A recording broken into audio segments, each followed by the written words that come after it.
나이가 들어서야 비로소 보이는 마음들이 있습니다. 당신의 가슴을 울린 진짜 이야기 흑백 드라마관입니다. 말씀 시작 전 오늘 내용이 많은 분들에게 전해질 수 있도록 영상 좋아요와 구독, 그리고 공유 한 번씩 정중하게 부탁드립니다. 창밖으로 쏟아지는 가을 햇살이 유난히 따스했던 그날 아침, 김순자 여사는 식탁 앞에 앉아 아들 가족의 웃음소리를 듣고 있었습니다. 며느리 지혜가 여행 가방을 챙기며 아이들에게 이것저것 챙기라고 다그치는 소리, 손주 민준이와 서연이가 신나서 뛰어다니는 발소리까지 오랜만에 집안이 활기로 가득했습니다. 어머니, 약은 챙겨드렸으니까 꼭 시간 맞춰 드세요. 냉장고에 반찬도 넉넉하게 해뒀고요. 며느리의 목소리는 친절했지만 어딘지 모르게 형식적이었습니다. 순자는 고개를 끄덕이며 괜찮다고 잘 다녀오라고 말했습니다. 70평생 살아오면서 터득한 처세술이었습니다. 내색하지 않기, 짐이 되지 않기, 그것이 이 집에서 살아남는 방법이었으니까요. 아들 민수가 가방을 들고 나오며 말했습니다. 어머니, 정말 괜찮으시겠어요? 우리랑 같이 가시면 좋을 텐데. 그의 목소리에는 미안함이 섞여 있었지만 눈빛은 이미 제주도 바다를 향하고 있었습니다. 순자는 웃으며 손을 저었습니다. 괜찮다. 나는 집이 편해. 너희들이나 재미있게 놀다 와. 사실 지난주 화요일 순자는 우연히 며느리와 아들의 대화를 들어버렸습니다. 어머니 모시고 가면 애들도 불편하고 우리도 편히 쉴 수가 없잖아. 며느리의 말에 아들은 한참을 침묵했습니다. 그 침묵이 순자의 가슴을 찔렀습니다. 결국 아들은 작은 목소리로 말했습니다. 그래도 어머니 혼자 두고 가면 어머니도 혼자 계시는 게 편하실 거예요. 매번 우리 눈치 보시는 것도 힘드시잖아요. 그날 밤 순자는 베개를 적셨습니다. 하지만 다음 날 아침 아무 일 없었다는 듯 웃으며 밥상을 차렸습니다. 며느리가 여행 이야기를 꺼냈을 때도 당연하다는 듯 고개를 끄덕였습니다. 그래, 얼마나 좋겠니? 요즘 애들 키우느라 고생이 많은데 푹 쉬고 와. 그 말을 하면서도 가슴 한편이 무너져 내리는 걸 느꼈습니다. 현관문이 닫히는 소리가 들렸습니다. 차 시동 거는 소리, 멀어지는 엔진 소리, 그리고 찾아온 정적. 갑자기 집이 너무 넓게 느껴졌습니다. 순자는 소파에 앉아 멍하니 텔레비전을 켰습니다. 아침 뉴스에서는 가을 여행지를 소개하고 있었습니다. 제주도의 푸른 바다, 행복한 가족들의 모습. 요즘 3대가 함께하는 여행이 인기입니다라는 아나운서의 멘트가 귓가에 맴돌았습니다. 순자는 지갑에서 오래된 사진 한 장을 꺼냈습니다. 20년 전 남편이 살아있을 때 가족들과 함께 찍은 사진이었습니다. 그때는 자신이 중심이었습니다. 손주들을 안고 아들과 며느리가 양옆에 서 있던 그 시절.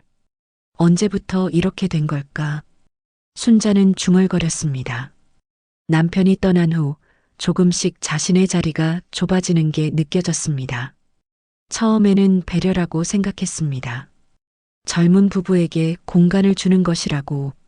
하지만 언제부턴가 그 배려는 소외가 되어버렸습니다.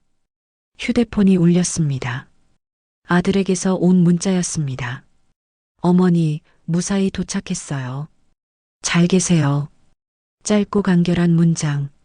순자는 답장을 보냈습니다. 그래, 재미있게 놀다 와라. 하지만 보내기 버튼을 누르는 손가락이 떨렸습니다. 문득 이런 생각이 들었습니다. 내가 만약 여기서 쓰러지면 얼마나 지나야 할까? 그날 저녁 순자는 혼자 저녁을 차려 먹었습니다. 며느리가 해놓은 반찬들이 냉장고에 가득했지만 입맛이 없었습니다. 텔레비전을 켜고 끄고 다시 켰습니다. 시간이 너무 천천히 갔습니다.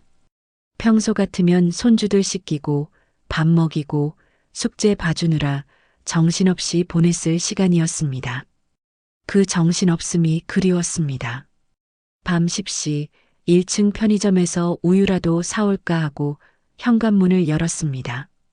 복도에 서서 아래층을 내려다보니 엘리베이터 앞에서 같은 층 이웃 김 사장이 쓰레기를 버리고 있었습니다. 어머니, 이 시간에 어디 가세요? 응, 우유 좀 사러. 가족들은요? 여행 갔어. 순자는 짧게 대답했습니다. 김 사장의 눈빛이 묘하게 변했습니다. 혼자 두고요? 그 질문에 순자는 대답 대신 웃음으로 얼버무렸습니다. 편의점에서 우유를 사고 나오는 길, 젊은 가족이 웃으며 지나갔습니다. 엄마, 아빠, 아이, 그리고 할머니까지 4명이 손을 잡고 걸어가는 모습이 눈부셨습니다. 순자는 발걸음을 멈추고 그들의 뒷모습을 한참 바라봤습니다. 저렇게 당연한 것이 왜 우리 집에서는 사치가 되어버렸을까? 집으로 돌아온 순자는 침대에 누웠지만 잠이 오지 않았습니다. 천장을 바라보며 생각했습니다. 자식을 위해 살아온 70년의 시간들, 며느리를 위해 참았던 수많은 순간들, 손주들에게 좋은 할머니이고 싶었던 노력들. 그런데 왜 이렇게 외로울까? 왜 이렇게 쓸쓸할까? 가족이 있는데 왜 혼자인 것 같을까? 새벽 2시 순자는 일어나 거실로 나왔습니다. 어둠 속에서 가족 사진들이 걸린 벽을 바라봤습니다. 결혼식 사진, 돌잔치 사진, 입학식 사진, 모든 사진 속에 자신이 있었습니다. 하지만 요즘 찍은 사진에는 자신이 없었습니다. 언제부터인가 사진 찍을 때 자연스럽게 빠지게 되었습니다. 할머니는 됐어요. 우리끼리만이라는 며느리의 말이 당연해진 것입니다. 순자는 핸드폰을 들어 아들에게 전화를 걸까 말까 고민했습니다. 하지만 화면만 바라보다 다시 내려놓았습니다. 괜히 분위기 망치면 안 되지. 그렇게 혼잣말을 하며 순자는 다시 침대로 돌아갔습니다. 내일이면 조금 나아질까? 모레면 조금 익숙해질까? 순자는 눈을 감았습니다. 하지만 내일은 아무도 예상하지 못한 방향으로 흘러가게 됩니다. 토요일 아침 서울 상계동의 한 아파트 12층. 김순자 여사는 평소보다 일찍 잠에서 깼습니다. 6시 30분. 보통이라면 손주들 아침 준비로 정신없을 시간이었습니다. 하지만 오늘은 알람도 필요 없었습니다. 빈집은 너무 조용했고 그 정적이 순자를 깨웠습니다. 침대에 누운 채로 천장을 바라보며 순자는 어젯밤 꿈을 떠올렸습니다. 남편이 나왔습니다. 여보, 힘들면 그만둬도 돼. 꿈속에서 남편이 말했습니다.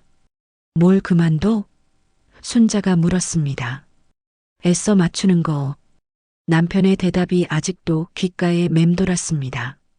순자는 한숨을 쉬며 일어났습니다. 세수를 하고 거울을 보니 낯선 얼굴이 보였습니다.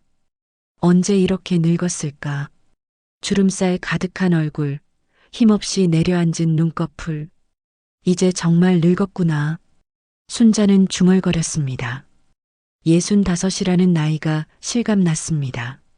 한때는 동네에서 미인으로 소문났었는데, 한때는 남편이 자랑스러워하던 아내였는데, 아침 식탁에 혼자 앉아 밥을 먹는데 뉴스에서 연휴 여행객들 이야기가 나왔습니다.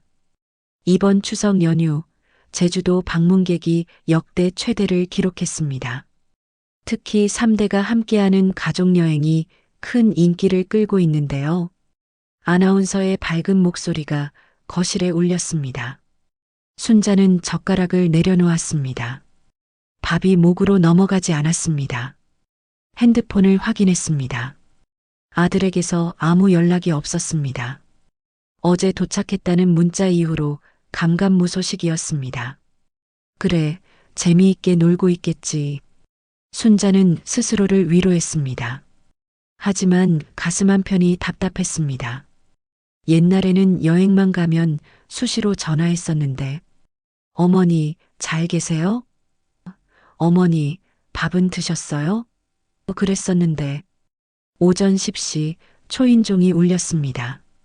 순자는 깜짝 놀라 문을 열었습니다. 택배 기사였습니다. 김순자 고객님 맞으시죠? 여기 사인해 주세요. 건강식품 박스였습니다. 아들이 시켜놓은 것이었습니다.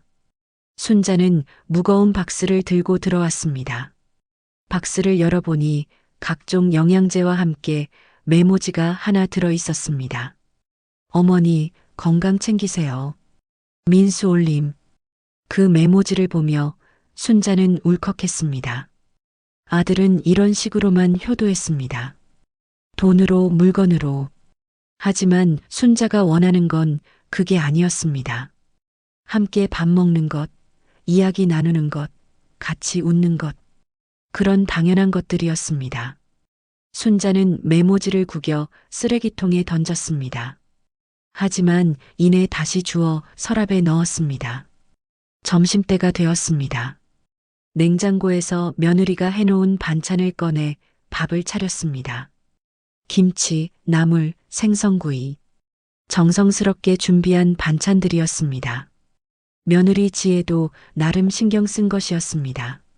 하지만 순자는 알고 있었습니다. 이것이 며느리의 죄책감이라는 것을, 혼자 두고 가는 미안함을 반찬으로 대신한다는 것을. 식사를 마치고 설거지를 하는데 옆집에서 웃음소리가 들렸습니다. 벽 너머로 들리는 가족들의 대화 소리.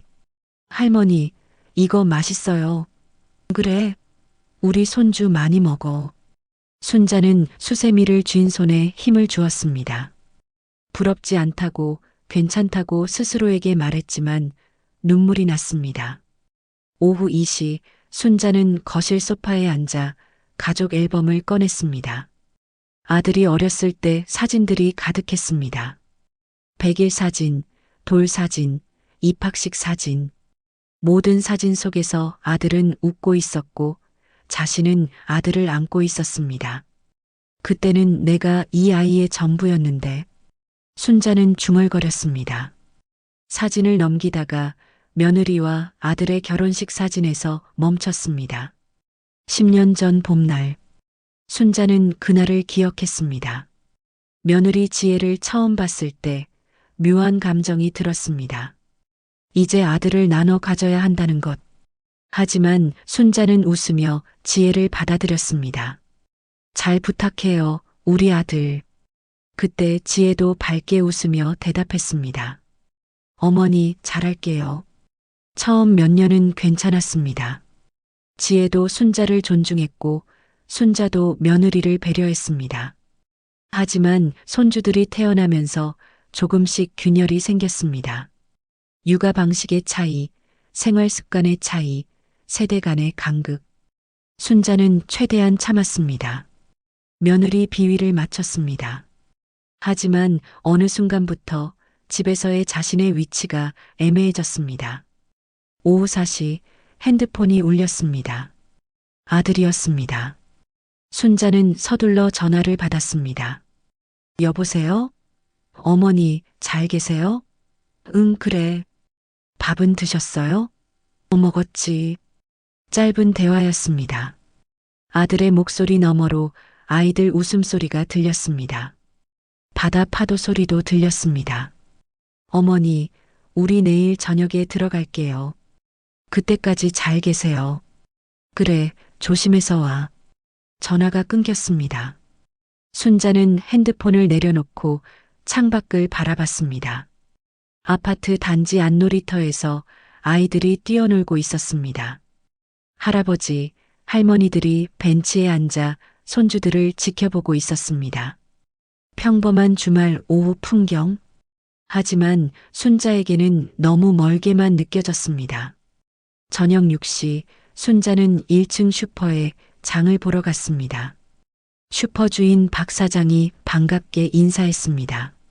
어머니, 오늘 혼자세요? 가족들은? 여행 갔어요. 아, 그러시구나. 같이 안 가셨어요? 나는 집이 편해서요. 순자는 웃으며 대답했습니다. 하지만 박 사장의 눈빛에서 연민 같은 것이 느껴졌습니다. 장을 보고 집으로 올라오는 엘리베이터 안. 순자는 거울에 비친 자신의 모습을 봤습니다. 장바구니를 든 늙은 여자. 누가 봐도 외로워 보이는 모습. 순자는 고개를 돌렸습니다. 자신의 모습을 보고 싶지 않았습니다. 저녁을 먹고 설거지를 하고 텔레비전을 켰습니다. 주말 드라마가 나왔습니다. 마침 가족 이야기였습니다. 시어머니와 며느리의 갈등, 아들의 고민. 너무나 현실 같은 이야기였습니다. 순자는 드라마를 보다가 울었습니다. 드라마 속 시어머니가 자신과 닮았기 때문입니다. 밤 9시 순자는 베란다로 나갔습니다. 서울의 야경이 펼쳐졌습니다. 수많은 불빛들, 저 불빛 하나하나가 가정일 것입니다. 저 많은 집들 중에 자신처럼 혼자 남겨진 노인이 몇이나 될까? 순자는 난간에 기대어 밤하늘을 올려다봤습니다. 별이 보이지 않았습니다. 서울의 하늘은 너무 밝았습니다. 그때 문득 이런 생각이 들었습니다. 만약 내가 여기서 사라지면 누가 제일 먼저 알까? 아들일까, 며느리일까, 손주들일까? 아니면 택배 기사나 슈퍼 주인이 먼저 알아챌까? 순자는 고개를 저었습니다. 무서운 생각이었습니다. 밤 11시 순자는 침대에 누웠습니다. 내일이면 일요일, 모레면 아들 가족이 돌아옵니다. 그럼 다시 일상이 돌아올 것입니다. 손주들 챙기고 밥하고 빨래하고 그 익숙한 일상으로. 하지만 순자는 알고 있었습니다. 그 일상이 예전 같지 않다는 것을. 이제 자신은 필요한 존재가 아니라 있어도 되고 없어도 되는 존재라는 것을. 순자는 눈을 감았습니다. 하지만 잠이 오지 않았습니다. 머릿속에 온갖 생각들이 맴돌았습니다. 그리고 순자는 결심했습니다. 내일 무언가 해야겠다고. 이대로는 안 되겠다고. 하지만 무엇을 해야 할지는 순자 자신도 몰랐습니다. 일요일 아침 순자는 새벽 5시에 잠에서 깼습니다. 악몽을 꿨기 때문입니다. 꿈속에서 순자는 투명 인간이 되어 있었습니다. 가족들이 자신을 보지 못했습니다. 아무리 소리쳐도 손을 흔들어도 아무도 반응하지 않았습니다. 순자는 식은땀을 흘리며 깼습니다. 침대에 누워 어둠 속에서 천장을 바라봤습니다. 창밖으로 희미하게 동이 트고 있었습니다. 평생 일찍 일어나는 습관이 몸에 배어서 설령 할 일이 없어도 일찍 깹니다. 예전에는 이 시간에 일어나 아들 아침 준비를 했었습니다. 지금은 손주들 도시락을 쌌습니다. 하지만 오늘은 아무것도 할 게 없었습니다. 순자는 일어나 거실로 나왔습니다. 텅 빈 거실이 낯설었습니다. 보통 이 시간이면 자신 혼자만의 시간이었지만 가족들이 집에 있다는 것을 알았기에 외롭지 않았습니다. 하지만 지금은 달랐습니다. 정말로 혼자였습니다. 이틀째 되는 고독이었습니다. 커피를 내려 마시며 베란다로 나갔습니다. 일요일 새벽 아파트 단지는 고요했습니다. 간간히 조깅하는 사람들이 보였습니다. 건강한 노년을 위해 운동하는 또래들. 순자도 예전에는 아침마다 걷기 운동을 했었습니다. 남편과 함께. 남편이 떠난 후로는 그만뒀습니다. 혼자 걷는 게 싫었습니다. 오전 7시 순자는 낡은 일기장을 꺼냈습니다. 남편이 세상을 떠난 후 시작한 일기였습니다. 의사가 권했습니다. 마음을 글로 쓰면 우울증에 도움이 됩니다. 순자는 펜을 들었습니다. 2024년 10월 20일 일요일. 가족들이 여행 간 지 이틀째. 집이 너무 조용하다. 나는 언제부터 이렇게 외로운 사람이 되었을까? 글을 쓰다가 손이 멈췄습니다. 갑자기 눈물이 났습니다. 순자는 일기장을 덮고 얼굴을 손으로 감쌌습니다. 조용히 흐느꼈습니다. 아무도 보지 않는 곳에서, 아무도 듣지 않는 시간에 순자는 울었습니다. 평생 참아온 눈물들이 터져나왔습니다. 한참을 울고 나서 순자는 화장실에 가서 얼굴을 씻었습니다. 거울을 보니 눈이 퉁퉁 부어 있었습니다. 이러면 안 되는데. 순자는 스스로에게 말했습니다. 정신 차려야지. 하지만 마음은 그렇게 쉽게 다스려지지 않았습니다.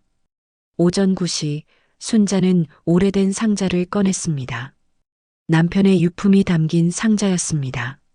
시계, 안경, 지갑, 그리고 편지들. 순자는 그중 한 통의 편지를 꺼냈습니다. 남편이 암투병 중에 쓴 편지였습니다. 여보, 내가 떠나고 나면 당신이 많이 외로울 거요. 하지만 너무 슬퍼하지 마시오. 우리 아들이 있지 않소? 민수가 당신을 잘 모실 거요. 그 녀석 착하잖소? 당신 말 잘 듣잖소? 나는 그것만 믿고 편히 갑니다. 당신 오래오래 건강하게 사시오. 그리고 행복하시오. 편지를 읽으며 순자는 또 울었습니다. 여보, 당신 말이 틀렸어요. 민수는 변했어요. 아니, 세상이 변한 건가요? 나만 그대로인 건가요? 순자는 편지를 가슴에 안았습니다. 남편의 온기가 그리웠습니다. 남편이 있었다면 이렇게 외롭지는 않았을 것입니다. 오전 11시 핸드폰이 울렸습니다. 옛 친구 영숙이었습니다. 순자야, 잘 지내? 응, 잘 지내지. 오늘 점심 같이 먹을래? 다른 친구들이랑. 미안해, 오늘은 좀. 왜? 무슨 일 있어? 아니, 그냥 몸이 좀 안 좋아서. 정말 괜찮아? 목소리가 이상한데? 괜찮아, 걱정 마. 전화를 끊고 순자는 후회했습니다. 사실 친구들을 만나고 싶었습니다. 하지만 지금 이 모습을 보여주고 싶지 않았습니다. 붓기 팬 눈, 우울한 얼굴. 친구들이 물어볼 것입니다. 가족들은? 그럼 뭐라고 대답할까요? 여행 갔어. 나만 빼고. 그 말을 하고 싶지 않았습니다. 점심때가 되었습니다. 순자는 냉장고를 열었습니다. 며느리가 해놓은 반찬들이 그대로 있었습니다. 어제도 거의 먹지 않았습니다. 입맛이 없었습니다. 순자는 라면을 끓였습니다. 혼자 먹는 라면.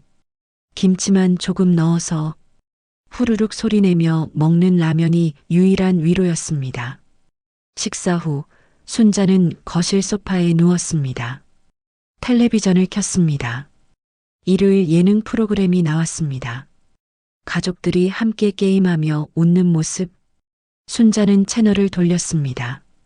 드라마도 뉴스도 모든 것이 가족 이야기였습니다. 결국 텔레비전을 껐습니다. 오후 2시 순자는 옛날 앨범을 다시 꺼냈습니다. 자신의 젊은 시절 사진들을 봤습니다. 20대의 순자는 아름다웠습니다. 웨딩드레스를 입은 모습, 꽃밭에서 웃는 모습. 이 여자가 나였구나. 순자는 중얼거렸습니다.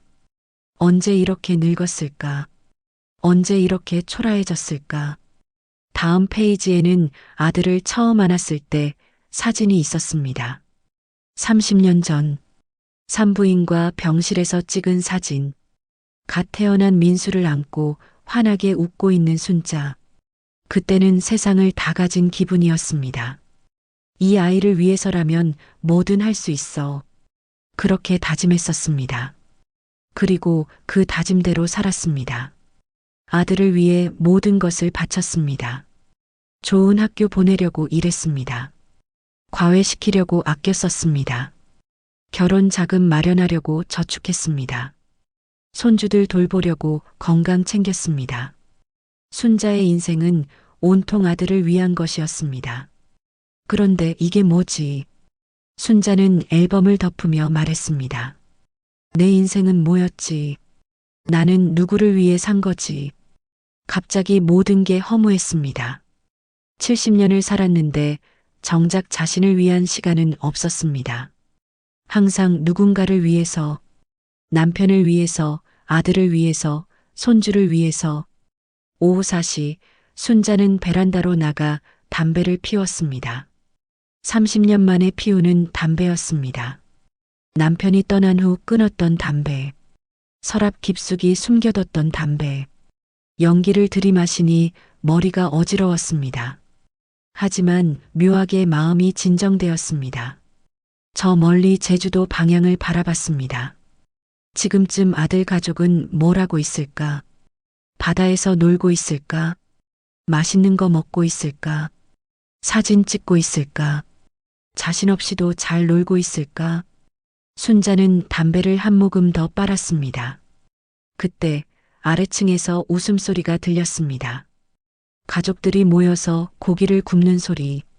할머니, 이거 드세요. 우리 손주 참 착하네. 벌렁 행복한 소리들. 순자는 귀를 막고 싶었습니다. 그 행복이 부러웠습니다. 아니, 그 평범함이 부러웠습니다. 저녁 6시 해가 지기 시작했습니다. 순자는 베란다 난간에 기대어 노을을 바라봤습니다. 붉게 물든 하늘. 아름다웠습니다. 하지만 슬펐습니다. 이렇게 아름다운 노을을 혼자 보고 있다는 게. 밤 8시 순자는 일기장을 다시 폈습니다. 그리고 썼습니다. 나는 누구인가? 김순자라는 사람은 누구인가? 누군가의 아내도, 누군가의 엄마도, 누군가의 할머니도 아닌 나 자신은 누구인가? 65년을 살았는데 나는 아직도 나를 모르겠다. 글을 쓰다가 순자는 펜을 던졌습니다. 갑자기 화가 났습니다. 누구에게? 가족에게? 세상에게? 아니면 자기 자신에게? 순자는 소리내어 울었습니다. 이틀 동안 참았던 모든 감정이 터져나왔습니다. 한참을 울고 나서 순자는 조용해졌습니다. 그리고 결심했습니다. 내일 아들 가족이 돌아오면 말하겠다고. 더 이상은 참지 않겠다고. 자신의 마음을 정직하게 말하겠다고. 하지만 순자는 알지 못했습니다. 내일 모든 것이 달라질 것이라는 것을. 월요일 아침 순자는 평소와 다른 마음으로 잠에서 깼습니다. 오늘 저녁이면 가족들이 돌아옵니다. 사흘 만입니다. 하지만 순자에게 이 사흘은 평생처럼 느껴졌습니다. 긴 고독의 시간이었습니다. 그리고 많은 것을 생각하게 만든 시간이었습니다. 아침 8시 순자는 샤워를 하고 옷을 갈아입었습니다. 평소 집에서 입는 편한 옷이 아니라 외출복으로. 오랜만에 밖에 나가보기로 했습니다. 이대로 집에만 있으면 미칠 것 같았습니다. 순자는 거울을 보며 화장을 했습니다. 오랜만에 화장이었습니다. 현관문을 나서는데 옆집 문이 열렸습니다. 같은 층에 사는 박영의 씨였습니다. 70이 넘은 할머니인데 항상 밝고 활기찼습니다. 어머니, 어디 가세요? 요즘 잘 안 보이시던데? 응, 좀 나가보려고요. 혼자세요? 가족들은? 순자는 잠시 머뭇거렸습니다. 여행 갔어요. 박영희의 표정이 묘하게 변했습니다. 혼자 두고요? 그 짧은 질문에 담긴 의미를 순자는 알았습니다. 연민, 동정, 그리고 안타까움. 네, 나는 집이 편해서요. 순자는 웃으며 대답했습니다. 하지만 박영희는 고개를 저었습니다. 요즘 젊은 사람들은 참, 예전 같으면 상상도 못할 일인데. 엘리베이터를 타고 내려가며 순자는 생각했습니다. 박영희의 말이 맞습니다. 예전 같으면 상상도 못할 일이었습니다. 가족여행에 시어머니를 빼놓다니. 하지만 요즘은 그게 이상한 일이 아닙니다. 오히려 자연스러운 일이 되어버렸습니다. 세상이 변한 걸까요? 아니면 가족의 의미가 변한 걸까요? 아파트 단지를 나와 근처 공원으로 걸어갔습니다. 평일 오전 공원에는 노인들이 많았습니다. 벤치에 앉아 이야기하는 할머니들, 게이트볼 하는 할아버지들. 순자는 빈 벤치에 앉아 그들을 바라봤습니다. 모두 즐거워 보였습니다. 외로워 보이지 않았습니다. 옆 벤치에 앉은 할머니가 말을 걸어왔습니다. 저기, 혹시 이 근처 사세요? 네, 저기 아파트예요. 아, 그러시구나. 저는 3년 전에 이사 왔어요. 딸네 집 근처로. 할머니는 밝게 웃었습니다. 손주들 보려고요. 매일 유치원 데려다 주고 저녁 때 같이 밥 먹고 행복해요. 순자는 웃으며 고개를 끄덕였습니다. 하지만 가슴 한편이 아렸습니다. 저 할머니에게는 자신의 자리가 있습니다. 가족 안에서 필요한 존재입니다. 하지만 자신은? 순자는 일어나 공원을 걸었습니다. 걷다 보니 연못 앞에 도착했습니다. 물 위에 비친 자신의 모습을 봤습니다. 늙고 외로운 여자. 오전 10시 순자는 근처 성당에 들어갔습니다. 평일 미사 시간이었습니다. 신자는 아니었지만 문득 조용한 곳이 필요했습니다. 성당 안은 고요했습니다. 앞쪽에 몇 명의 신자들이 앉아 기도하고 있었습니다. 순자도 맨 뒷자리에 앉았습니다. 신부님이 강론을 시작했습니다. 오늘은 외로움에 대해 이야기하겠습니다. 많은 분들이 가족이 있으면서도 외롭습니다.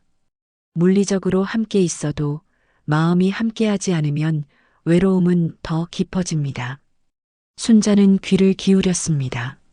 마치 자신을 위한 이야기 같았습니다. 외로움은 죄가 아닙니다. 외로움을 느끼는 것은 당연합니다. 중요한 것은 그 외로움을 어떻게 다루느냐입니다. 혼자라고 느끼실 때 하느님께서 함께하심을 기억하십시오. 신부님의 말이 가슴에 와닿았습니다. 순자는 눈을 감았습니다. 기도는 하지 못했지만 조용히 앉아 있었습니다. 미사가 끝나고 나오는데 한 할머니가 다가왔습니다. 처음 보는 얼굴인데 혹시 새로 오셨어요? 아, 네. 그냥 지나가다가. 어머, 그러시구나. 우리 성당에 오세요. 여기 어르신 모임이 있어요. 매주 목요일마다 모여서 차도 마시고 이야기도 하고. 할머니는 친절하게 웃었습니다. 순자는 감사하다고 말하며 자리를 떠났습니다. 따뜻한 제안이었지만 아직은 마음이 준비되지 않았습니다. 교회 공동체에 속하고 싶지 않았습니다. 아니, 어디에도 속하고 싶지 않았습니다. 순자는 그냥 혼자이고 싶었습니다. 완전히 혼자. 점심때가 되어 근처 식당에 들어갔습니다. 작은 백반집이었습니다. 혼자 온 손님은 순자뿐이었습니다. 다른 테이블에는 회사원들, 노인 부부들이 앉아 있었습니다. 순자는 구석자리에 앉아 제육볶음 정식을 주문했습니다. 음식이 나왔습니다. 맛있어 보였습니다. 하지만 젓가락을 들기가 힘들었습니다. 혼자 밥 먹는 게 이렇게 서러운 줄 몰랐습니다. 옆 테이블 노부부가 서로 반찬을 챙겨주며 먹는 모습이 보였습니다. 여보, 이거 맛있어. 먹어봐. 그래. 당신도 이거 먹어봐. 순자는 고개를 돌렸습니다. 보고 싶지 않았습니다. 자신에게 없는 것을 보는 게 고통스러웠습니다. 순자는 밥을 빨리 먹고 식당을 나왔습니다. 계산하며 주인 아주머니가 물었습니다. 혼자 오셨어요? 가족은? 여행 갔어요. 아, 그러시구나. 다음에는 가족들이랑 오세요. 오후 2시 순자는 다시 아파트로 돌아왔습니다. 엘리베이터를 타고 올라가는데 1층 슈퍼주인 박 사장이 함께 탔습니다. 어머니, 어디 갔다 오세요? 응, 공원 좀 다녀왔어. 가족들은 언제 와요? 오늘 저녁에. 아, 그래요. 오랜만에 만나시겠네요. 박 사장의 말투에는 아무런 악의가 없었습니다. 하지만 순자는 가슴이 답답했습니다. 왜 모두가 자신이 외로워 보인다고 생각할까요? 왜 모두가 동정의 눈빛을 보낼까요? 순자는 외롭지 않다고, 괜찮다고 말하고 싶었습니다. 하지만 그게 거짓말이라는 걸 스스로 알고 있었습니다. 집에 들어와 소파에 앉았습니다. 핸드폰을 확인했습니다. 아들에게서 문자가 와 있었습니다. 어머니, 우리 5시쯤 출발해서 저녁 8시쯤 도착할 것 같아요. 저녁은 드시고 계세요. 짧고 간단한 문자. 순자는 답장을 보냈습니다. 그래, 조심해서 와. 오후 4시, 순자는 청소를 시작했습니다. 가족들이 돌아올 집을 깨끗하게 만들고 싶었습니다. 거실을 쓸고, 닦고, 정리했습니다. 화장실을 청소하고, 침실을 정돈했습니다. 땀을 흘리며 일하는 동안 순자는 조금 나아진 기분이 들었습니다. 뭔가를 하고 있다는 것, 필요한 사람이라는 것. 오후 6시 저녁을 준비하기 시작했습니다. 아들이 좋아하는 된장찌개, 손주들이 좋아하는 김치전. 정성스럽게 요리했습니다. 하지만 문득 이런 생각이 들었습니다. 나는 왜 이렇게 애쓰고 있을까? 그들은 나 없이도 잘 놀았는데, 나는 여기서 외로웠는데. 저녁 7시 순자는 식탁에 음식을 차려놓고 가족들을 기다렸습니다. 핸드폰을 보며 전화가 올 것을 기대했습니다. 하지만 오지 않았습니다. 7시 30분, 8시. 가족들은 도착하지 않았습니다. 연락도 없었습니다. 8시 30분 순자는 걱정이 되어 아들에게 전화했습니다. 받지 않았습니다. 문자를 보냈습니다. 어디쯤 왔니? 밥 차려놨는데. 답장이 없었습니다. 순자는 불안해지기 시작했습니다. 혹시 사고라도 난 걸까? 핸드폰을 꽉 쥐고 기다렸습니다. 9시 드디어 문자가 왔습니다. 하지만 아들이 아니라 며느리에게서였습니다. 어머니, 죄송해요. 저희 오늘 친정에 들렀다가 내일 들어갈게요. 어머니 저녁 드셨죠? 순자는 핸드폰을 보며 얼어붙었습니다. 내일? 하루를 더? 순자는 손이 떨렸습니다. 화가 났습니다. 서운했습니다. 배신감이 들었습니다. 사흘을 혼자 견뎠는데 하루를 더 기다리라고? 연락도 없이? 순자는 식탁 위의 음식들을 바라봤습니다. 식어가는 찌개, 굳어가는 전, 자신의 마음처럼. 순자는 답장을 보내지 않았습니다. 뭐라고 말해야 할지 몰랐습니다. 괜찮다고 말하고 싶지 않았습니다. 하지만 화를 내고 싶지도 않았습니다. 순자는 그저 핸드폰을 내려놓고 식탁 앞에 앉았습니다. 혼자, 다시, 또, 월요일 밤 9시 순자는 식탁 앞에 앉아 식어버린 음식들을 바라봤습니다. 정성스럽게 만든 된장찌개, 바삭하게 부친 김치전. 이 모든 것이 무의미해졌습니다. 가족들은 오지 않았습니다. 아니, 올 생각조차 하지 않았습니다. 순자는 떨리는 손으로 찌개 한 숟가락을 떠서 입에 넣었습니다. 차갑고 텁텁했습니다. 핸드폰을 다시 들었습니다. 며느리의 문자를 몇 번이고 읽었습니다. 죄송해요라는 말은 있었지만 진심이 느껴지지 않았습니다. 형식적인 사과, 관례적인 미안함. 순자는 답장을 쓰려다 지우기를 반복했습니다. 괜찮아라고 쓰고 지웠습니다. 기다릴게라고 쓰고 지웠습니다. 결국 아무 답도 보내지 않았습니다. 그때 핸드폰이 울렸습니다. 아들이었습니다. 순자는 잠시 망설이다 받았습니다. 여보세요. 어머니, 문자 보셨죠? 죄송해요. 지혜 엄마가 갑자기 편찮으셔서. 아들의 목소리는 미안해 보였습니다. 하지만 순자는 알았습니다. 이것이 핑계라는 것을. 그래, 괜찮다. 순자는 평소처럼 대답했습니다. 정말 괜찮으세요? 어머니 혼자 계시는데. 괜찮다니까. 나는 익숙해. 그 말을 하고 나서 순자는 입을 다물었습니다. 익숙해라는 말이 너무 슬프게 들렸기 때문입니다. 혼자 있는 것에 익숙해진 자신이 비참했습니다. 그럼 내일 봬요, 어머니. 일찍 갈게요. 아들이 말했습니다. 순자는 대답 대신 전화를 끊었습니다. 그리고 핸드폰을 식탁 위에 던졌습니다. 더 이상 참을 수 없었습니다. 익숙해? 익숙해? 순자는 혼잣말을 했습니다. 내가 언제 혼자 사는 게 익숙했어? 순자는 일어나 베란다로 나갔습니다. 서울의 야경이 펼쳐졌습니다. 수많은 불빛들 사이에서 순자는 담배를 꺼냈습니다. 손이 떨려서 라이터를 켜기가 힘들었습니다.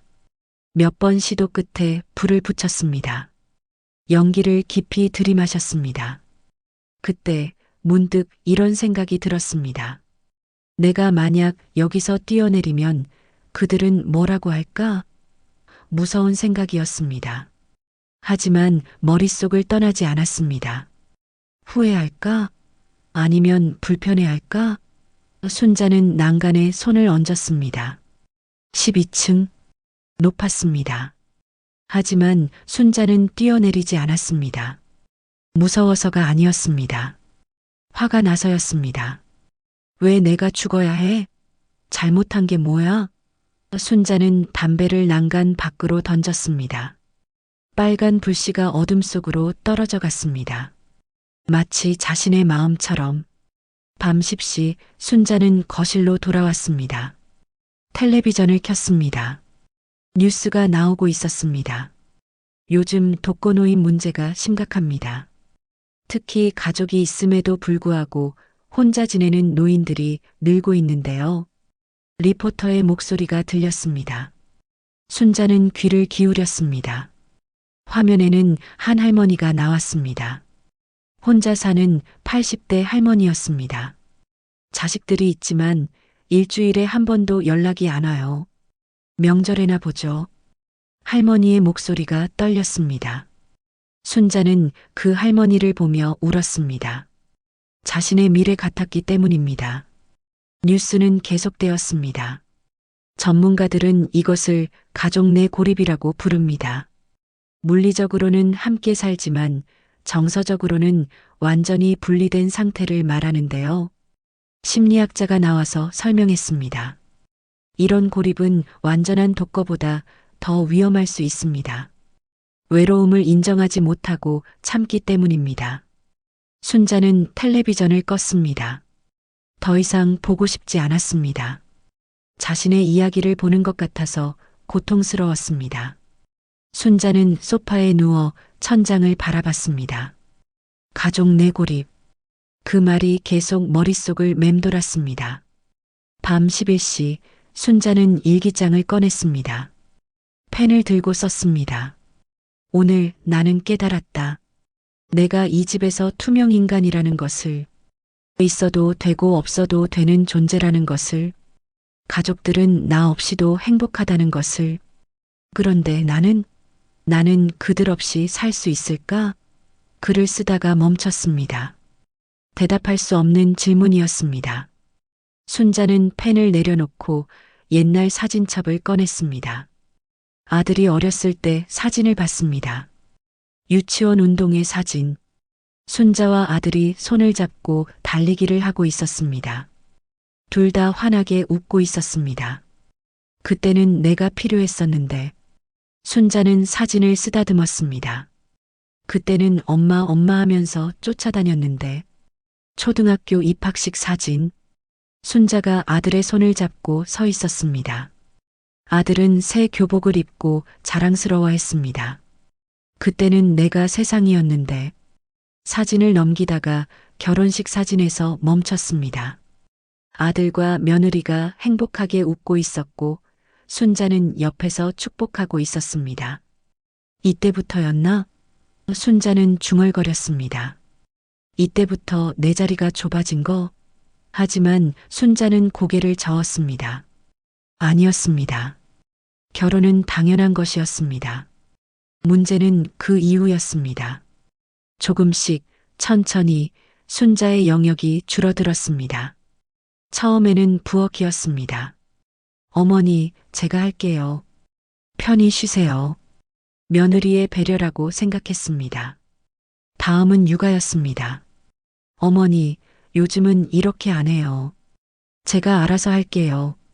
세대 차이라고 이해했습니다. 그 다음은 가족 모임이었습니다. 어머니는 피곤하실 텐데 저희끼리 갈게요. 건강 염려라고 받아들였습니다. 그렇게 하나씩 순자의 자리는 사라졌습니다. 어느 순간 순자는 깨달았습니다. 자신이 이 집에서 손님이 되었다는 것을, 아니, 손님만도 못한 존재가 되었다는 것을. 손님은 환대받지만 순자는 그저 있는 사람이었습니다. 새벽 일시 순자는 잠들 수 없어서 부엌으로 갔습니다. 냉장고를 열고 우유를 꺼냈습니다.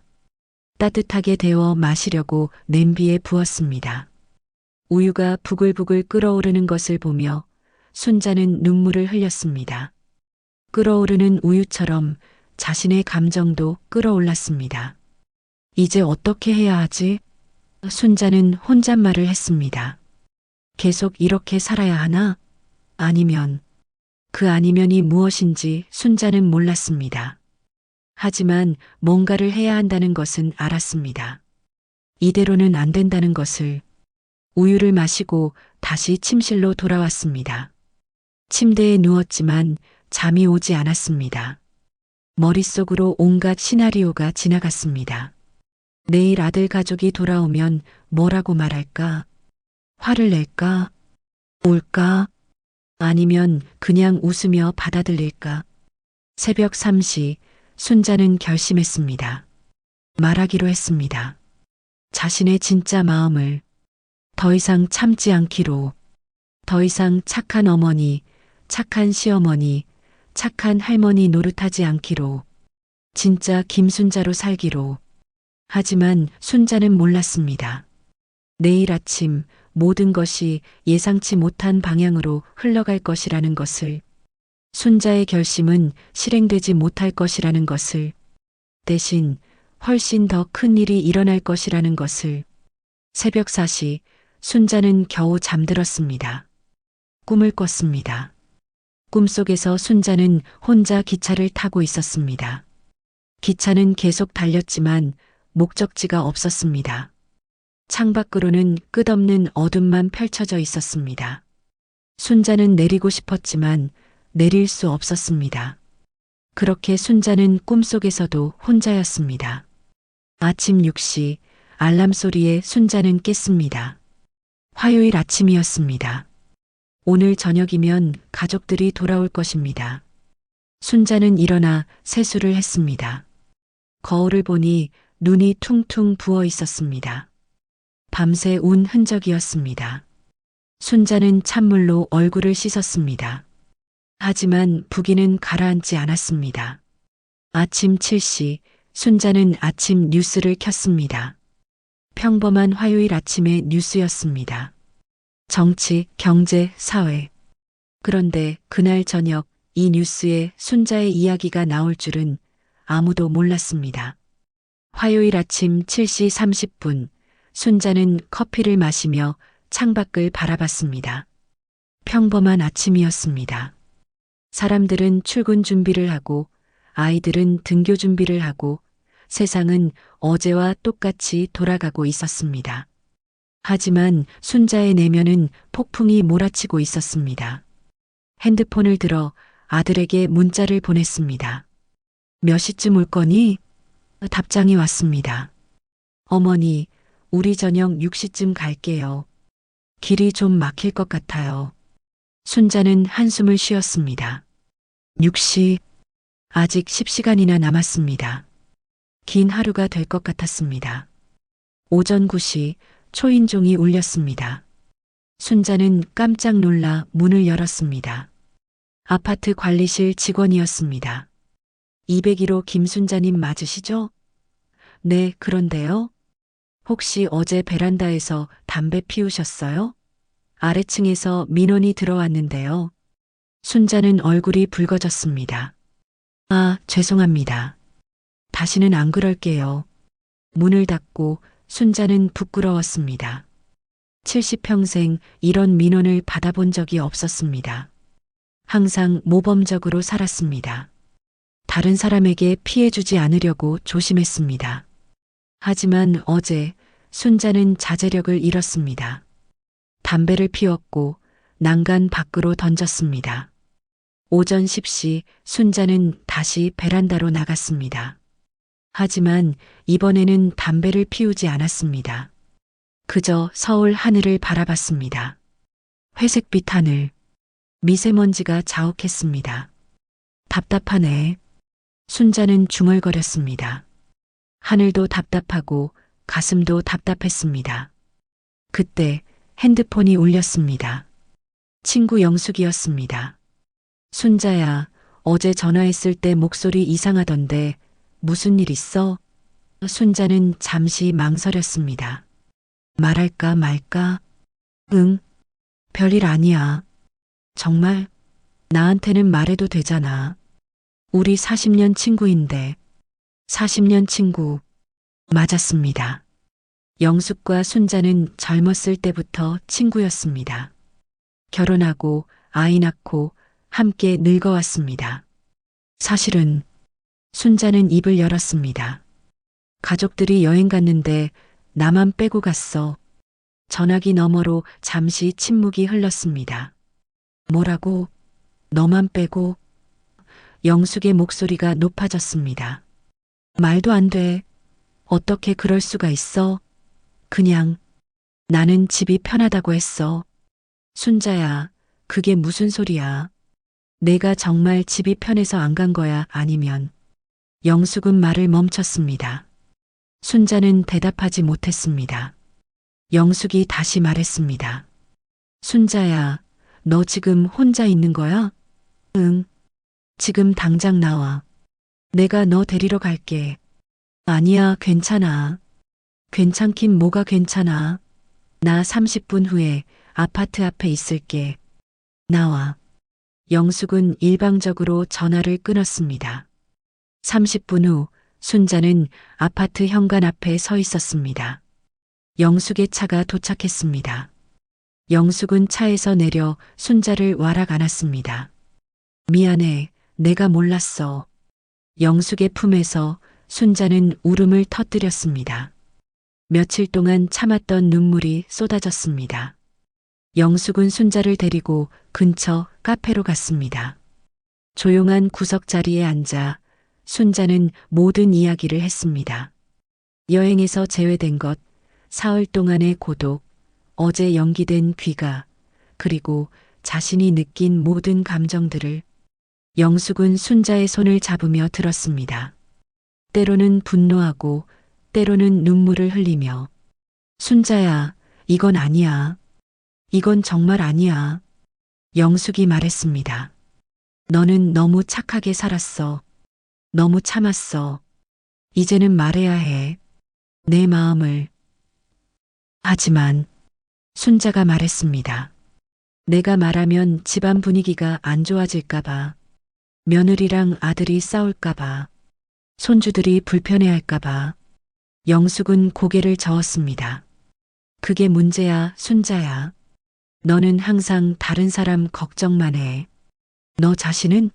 내 행복은? 순자는 대답하지 못했습니다. 평생 다른 사람을 위해 살았습니다. 자신의 행복에 대해 생각해 본 적이 없었습니다. 나는 그게 엄마의 역할이라고 생각했어. 희생하는 게. 영숙은 순자의 손을 더 꽉 잡았습니다. 희생과 무시는 달라, 순자야. 너는 희생한 게 아니라 무시당한 거야. 그 말이 순자의 가슴을 찔렀습니다. 무시. 맞았습니다. 순자는 무시당했습니다. 가족들에게, 세상에게, 그리고 자기 자신에게까지. 영수가 나 이제 어떻게 해야 해? 순자는 울먹이며 물었습니다. 영숙은 잠시 생각하더니 말했습니다. 일단 오늘 저녁에 가족들에게 내 마음을 정직하게 말해. 더 이상 참지 마. 내가 얼마나 외로웠는지, 얼마나 서운했는지. 그리고 영숙은 잠시 멈췄습니다. 만약 그들이 변하지 않으면 너도 변해야 해. 내 인생을 살아야 해. 내 인생? 순자는 되물었습니다. 65살에 무슨 내 인생? 왜 안 돼? 영숙이 반박했습니다. 65살이면 앞으로 20년은 더 살 거잖아. 그 20년을 이렇게 살 거야? 투명인간처럼? 순자는 커피잔을 들었습니다. 손이 떨렸습니다. 영숙의 말이 맞았습니다. 하지만 무서웠습니다. 변한다는 것이, 자신을 위해 산다는 것이 평생 해본 적 없는 일이었습니다. 오후 2시 영숙은 순자를 집까지 데려다 줬습니다. 헤어지기 전에 영숙이 말했습니다. 순자야, 오늘 저녁 힘들면 나한테 전화해. 언제든지. 순자는 고개를 끄덕였습니다. 고마워, 영숙아. 우리 사이에 무슨. 힘내, 알았지?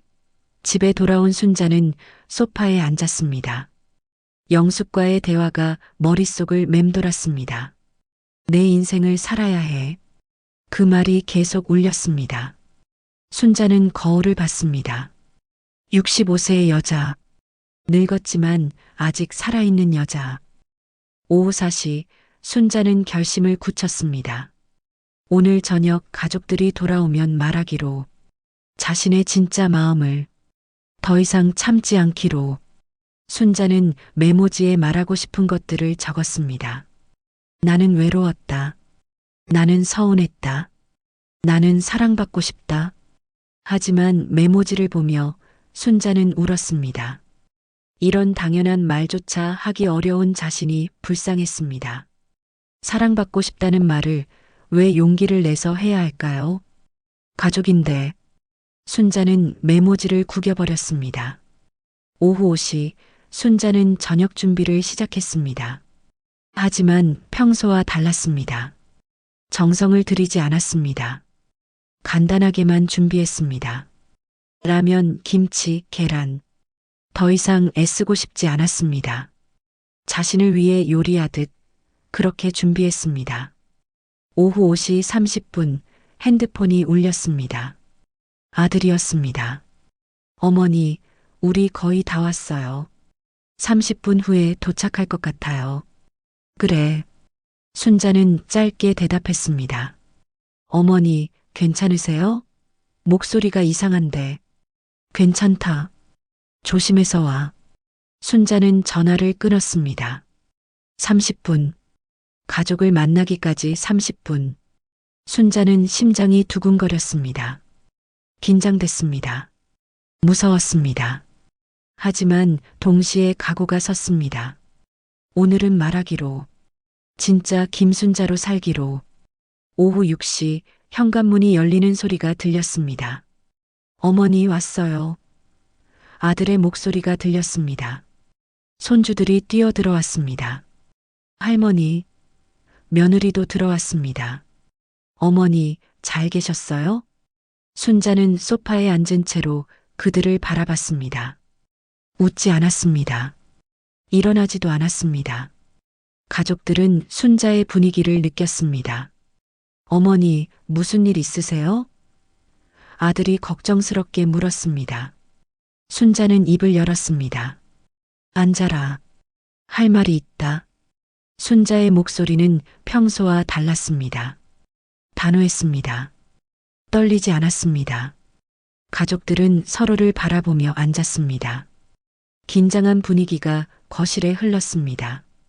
순자는 천천히 말하기 시작했습니다. 나는 사흘 동안 혼자 있었다. 아니, 나으리구나. 너희는 즐거웠겠지.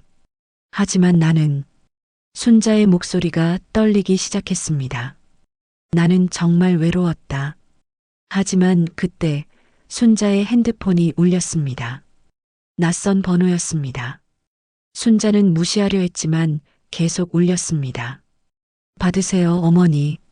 며느리가 말했습니다. 순자는 짜증을 내며 전화를 받았습니다. 여보세요? 전화기 너머로 들린 목소리는 119 구급대원이었습니다. 김순자님 맞으시죠? 혹시 어제 저녁에.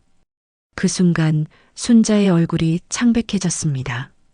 무슨 일인지 모르겠지만 좋은 전화가 아니었습니다. 그리고 다음 날 이 전화 통화의 내용이 뉴스에 나올 줄은 아무도 몰랐습니다.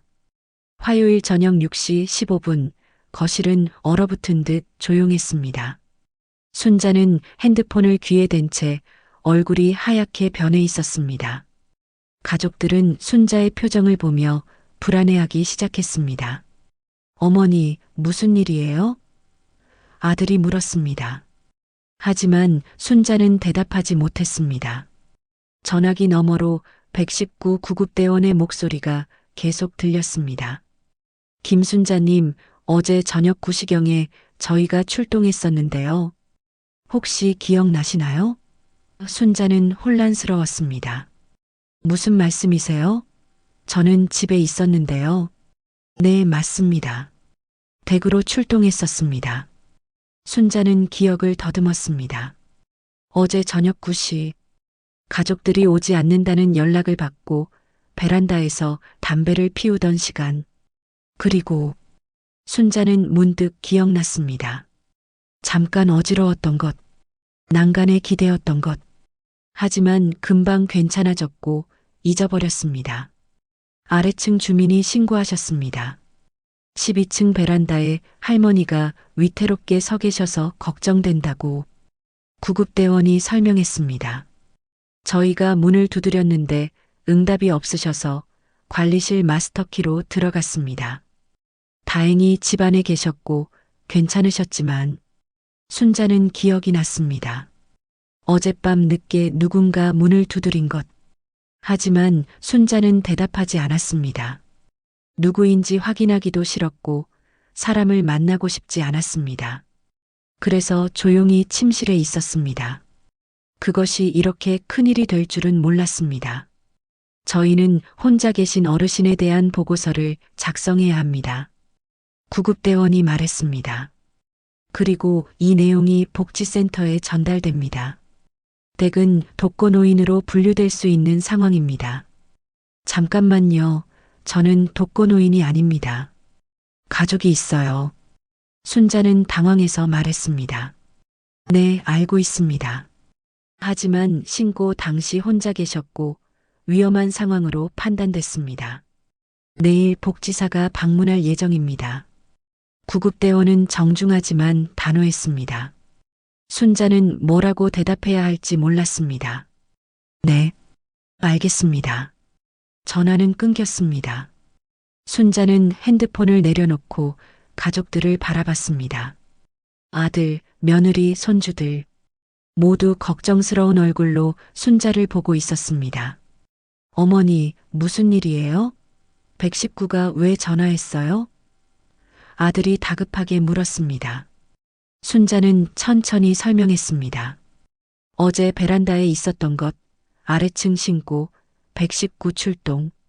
말하면서 순자는 깨달았습니다. 이것이 얼마나 심각하게 보일 수 있는지를. 어머니, 설마 그런 생각하신 거 아니죠? 며느리가 떨리는 목소리로 물었습니다. 아니야. 순자는 단호하게 말했습니다. 나는 그냥 담배 피운 거야. 그게 다야. 하지만 가족들의 눈빛은 믿지 못하겠다는 듯 했습니다. 특히 아들은 충격받은 표정이었습니다. 어머니, 담배는 30년 전에 끊으셨잖아요. 왜 갑자기? 순자는 대답하지 않았습니다.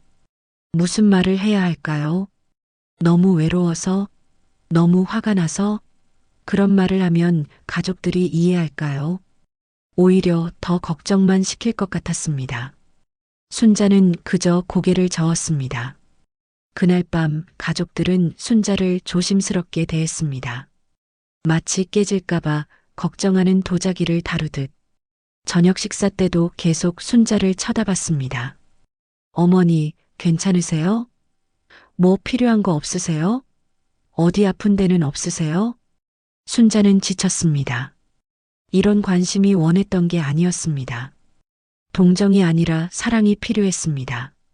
걱정이 아니라 존중이 필요했습니다. 하지만 말하지 못했습니다. 분위기가 이상해져서 밤 10시 아들이 순자의 방으로 찾아왔습니다. 어머니, 잠깐 얘기 좀 할까요? 순자는 고개를 끄덕였습니다. 아들은 침대 옆에 앉으며 조심스럽게 말을 꺼냈습니다. 어머니, 우리 때문에 힘드셨죠? 순자는 아들을 바라봤습니다. 40대가 된 아들, 이제는 중년이 된 아들. 하지만 순자의 눈에는 여전히 어린아이였습니다. 힘들었어. 순자는 정직하게 대답했습니다. 많이 힘들었어. 아들은 고개를 숙였습니다. 죄송해요, 어머니. 제가 생각이 짧았어요. 어머니 혼자 두고 가면 안 되는 건데. 민수야. 순자가 아들의 이름을 불렀습니다. 나는 여행이 문제가 아니야. 나를 빼고 간 게 문제가 아니야.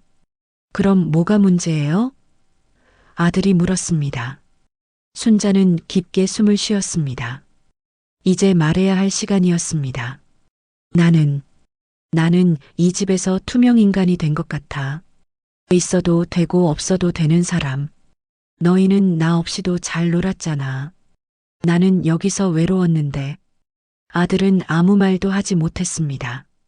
순자는 계속했습니다. 나는 평생 너를 위해 살았어. 좋은 엄마가 되려고 애썼어. 좋은 시어머니가 되려고 참았어. 좋은 할머니가 되려고 노력했어. 하지만 순자의 목소리가 떨렸습니다. 하지만 나는 행복하지 않아. 어머니, 아들의 눈에 눈물이 고였습니다. 죄송해요. 정말 죄송해요. 저는 몰랐어요. 나도 몰랐어. 순자가 말했습니다. 이렇게 외로울 줄은, 이렇게 슬플 줄은. 부자는 한참 동안 말없이 앉아 있었습니다. 밖에서는 며느리가 아이들을 재우는 소리가 들렸습니다. 평범한 밤의 소리. 하지만 이 방 안에서는 무언가가 변하고 있었습니다. 어머니, 아들이 다시 입을 열었습니다. 제가 어떻게 하면 좋을까요? 어떻게 하면 어머니가 행복하실까요? 순자는 잠시 생각했습니다. 어떻게 하면 행복할까요? 사실 순자도 잘 모르겠습니다. 나도 모르겠다. 순자는 솔직하게 말했습니다. 하지만 한 가지는 확실해. 나는 더 이상 참지 않을 거야. 더 이상 착한 척하지 않을 거야. 진짜 내 모습으로 살 거야. 아들은 고개를 끄덕였습니다. 그렇게 하세요, 어머니. 그렇게 사세요. 다음 날 아침 수요일. 순자는 평소보다 늦게 일어났습니다. 8시. 보통 이 시간이면 손주들 아침 준비로 바빴을 텐데 오늘은 며느리가 다 했습니다. 순자는 거실로 나왔습니다. 아들 가족은 이미 출근, 등교 준비를 하고 있었습니다. 어머니, 주무셨어요? 며느리가 조심스럽게 인사했습니다. 오늘 복지사 오신다고 하셨죠? 제가 회사에 반차 내고 함께 있을게요. 순자는 고개를 저었습니다. 괜찮아요. 혼자 할 수 있어요. 오전 10시 초인종이 울렸습니다. 복지사였습니다. 30대로 보이는 여성이었습니다. 안녕하세요. 저는 상계종합사회복지관의 박미라 사회복지사입니다. 순자는 복지사를 안으로 들였습니다. 복지사는 정중하게 상황을 설명했습니다. 119 신고건, 독거노인 우려, 정기 방문 필요성. 순자는 모든 것이 오해라고 자신은 괜찮다고 설명했습니다. 하지만 복지사의 눈빛은 달랐습니다. 연민과 걱정이 섞여 있었습니다. 어머님, 혹시 가족관계에 어려움이 있으신가요? 복지사가 조심스럽게 물었습니다. 순자는 잠시 망설였습니다. 뭐라고 대답해야 할까요? 있다고 해야 할까? 없다고 해야 할까? 글쎄요. 순자는 모호하게 대답했습니다. 복지사와의 면담은 1시간 정도 이어졌습니다. 건강 상태, 생활 패턴, 가족 관계, 경제 상황, 모든 것을 체크했습니다. 면담이 끝나고 복지사가 말했습니다. 어머님, 정기적으로 방문 드리겠습니다. 필요한 게 있으면 언제든 연락 주세요. 복지사가 떠나고 순자는 소파에 앉아 깊은 한숨을 쉬었습니다. 복지 대상자. 순자는 이제 그렇게 분류되었습니다. 70년을 성실하게 살아왔는데 노년에 이런 신세가 될 줄은 몰랐습니다. 오후 2시 순자의 핸드폰이 울렸습니다. 낯선 번호였습니다. 받았습니다. 여보세요? 안녕하세요. 저는 MBC 뉴스데스크의 김 기자입니다. 혹시 김순자님 맞으시죠? 순자는 당황했습니다. 네, 그런데요. 어제 119 출동건에 대해 취재하고 있습니다. 혹시 인터뷰 가능하실까요? 순자는 얼어붙었습니다. 인터뷰요? 왜요? 요즘 가족 내 노인 소외 문제가 심각합니다. 어머님의 사례가 많은 분들에게 경각심을 줄 수 있을 것 같아서요. 순자는 거절하려 했습니다. 하지만 문득 생각이 들었습니다. 이것이 기회일지도 모른다고. 자신의 목소리를 낼 기회. 생각해보고 연락드리겠습니다. 순자는 대답했습니다. 기자는 번호를 남기고 전화를 끊었습니다. 그날 저녁 뉴스에 순자의 이야기가 짧게 보도되었습니다. 이름은 나오지 않았지만 상황이 설명되었습니다. 가족여행에서 홀로 남겨진 60대 여성, 위험한 상황에 처해. 뉴스를 보며 순자는 복잡한 감정을 느꼈습니다. 부끄러움, 분노, 그리고 묘한 해방감. 다음 날 순자의 이야기는 더 큰 파장을 일으키게 됩니다. 하지만 그것이 순자의 인생을 어떻게 바꿀지는 아무도 예상하지 못했습니다. 수요일 밤 뉴스가 나간 직후부터 순자의 핸드폰은 쉴 새 없이 울렸습니다. 친척들, 옛 친구들, 심지어 수십 년 연락하지 않았던 사람들까지. 순자 씨, 뉴스 봤어요. 괜찮으세요? 모두가 걱정했습니다. 하지만 순자는 알았습니다. 그 걱정이 진심이 아니라 호기심이라는 것을.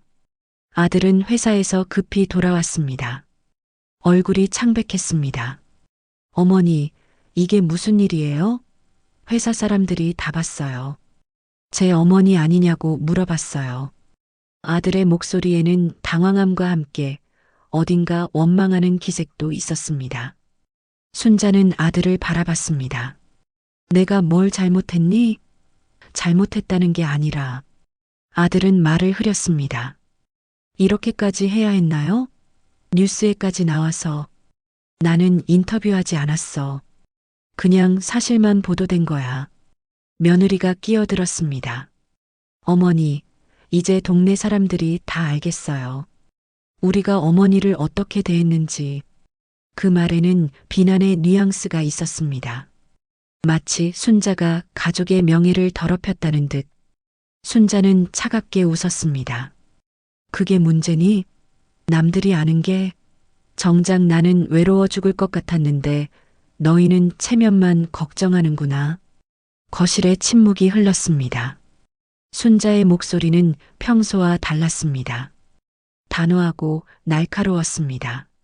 목요일 아침 순자는 일찍 일어나 외출 준비를 했습니다. MBC 기자에게 전화했습니다. 인터뷰하겠습니다. 하지만 조건이 있어요. 얼굴은 모자이크 처리하되 제 진짜 이야기를 다 하고 싶어요. 기자는 기쁜 목소리로 대답했습니다. 물론입니다. 오늘 오후 2시에 뵙겠습니다. 오후 2시 순자는 방송국 인터뷰 장소에 도착했습니다. 작은 스튜디오였습니다. 카메라, 조명, 그리고 기자가 기다리고 있었습니다. 어서 오세요, 어머님. 편하게 앉으세요. 순자는 의자에 앉았습니다. 긴장되었지만 동시에 해방감을 느꼈습니다. 인터뷰가 시작되었습니다. 먼저 이번 일에 대해 말씀해 주시겠어요? 기자가 물었습니다. 순자는 깊게 숨을 쉬고 말하기 시작했습니다. 저는 65세입니다. 아들 가족과 함께 살고 있습니다. 겉으로 보면 행복한 가정입니다.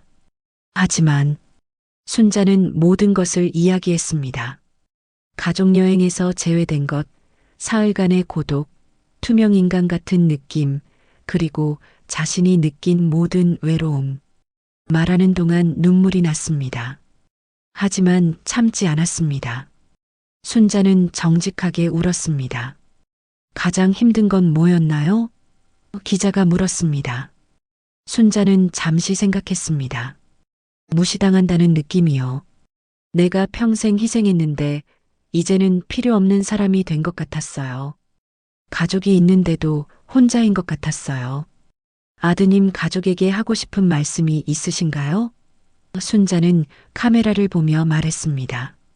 나를 사랑한다면 보여주세요. 말이 아니라 행동으로. 비싼 선물이 아니라 함께하는 시간으로. 나는 많은 걸 원하지 않아요. 그냥 가족이고 싶어요. 인터뷰는 30분간 이어졌습니다. 끝나고 나서 순자는 후련했습니다. 평생 참았던 말들을 다 했습니다. 이제 어떻게 될지는 모르겠지만 후회하지 않았습니다. 그날 저녁 인터뷰가 뉴스에 나갔습니다. 메인 뉴스였습니다. 가족 내 노인 소외, 심각한 수준이라는 제목으로 순자의 인터뷰가 중심이었습니다. 얼굴은 모자이크 처리되었지만 목소리는 그대로 나갔습니다. 뉴스를 본 사람들의 반응은 폭발적이었습니다. 포털 사이트 실시간 검색어 1위에 올랐습니다. 댓글이 수천 개 달렸습니다. 우리 어머니 생각나서 울었어요. 너무 가슴 아파요. 우리 집 이야기 같아요. 하지만 부정적인 반응도 있었습니다. 노인들은 왜 맨날 희생했다고 하나요? 젊은 세대도 힘들어요. 가족 이야기를 방송에 내다니. 순자는 모든 댓글을 읽었습니다. 아팠지만 견뎠습니다. 금요일 아침 순자의 인터뷰는 더 큰 파장을 일으켰습니다. 다른 방송사들도 이 이슈를 다뤘습니다. 전문가들이 나와 가족 내 노인 소외에 대해 토론했습니다. 순자의 사례는 사회적 문제로 확대되었습니다. 순자의 집에도 변화가 있었습니다. 아들은 며칠간 말을 하지 않았습니다. 며느리는 어색하게 대했습니다. 손주들은 할머니를 무서워하는 것 같았습니다. 집안 분위기는 최악이었습니다. 하지만 순자는 후회하지 않았습니다. 오히려 마음이 편했습니다. 더 이상 참지 않아도 되니까. 더 이상 착한 척하지 않아도 되니까. 순자는 처음으로 자유로움을 느꼈습니다. 토요일 오전 순자는 친구 영숙을 만났습니다. 영숙은 순자를 보자마자 안아줬습니다. 잘했어, 순자야. 정말 잘했어. 그렇게 생각해? 당연하지. 너는 용감했어. 내 목소리를 낸 거야. 카페에 앉아 차를 마시며 영숙이 물었습니다. 이제 어떻게 할 거야? 순자는 잠시 생각했습니다. 모르겠어. 하지만 한 가지는 확실해. 나는 더 이상 예전의 나로 돌아가지 않을 거야. 아들 가족과는? 글쎄, 그들이 변할지 안 변할지는 모르겠어. 하지만 나는 변했어. 나는 이제 나를 위해 살 거야. 영숙은 순자의 손을 잡았습니다. 잘 생각했어. 65살이면 아직 젊어. 내 인생을 살아. 그날 오후 순자는 혼자 영화를 보러 갔습니다. 평생 혼자 영화 본 적이 없었습니다. 항상 누군가와 함께였습니다. 하지만 오늘은 혼자였습니다. 그리고 놀랍게도 즐거웠습니다. 영화를 보고 나와 백화점을 구경하고 혼자 저녁을 먹었습니다. 파스타를 주문했습니다.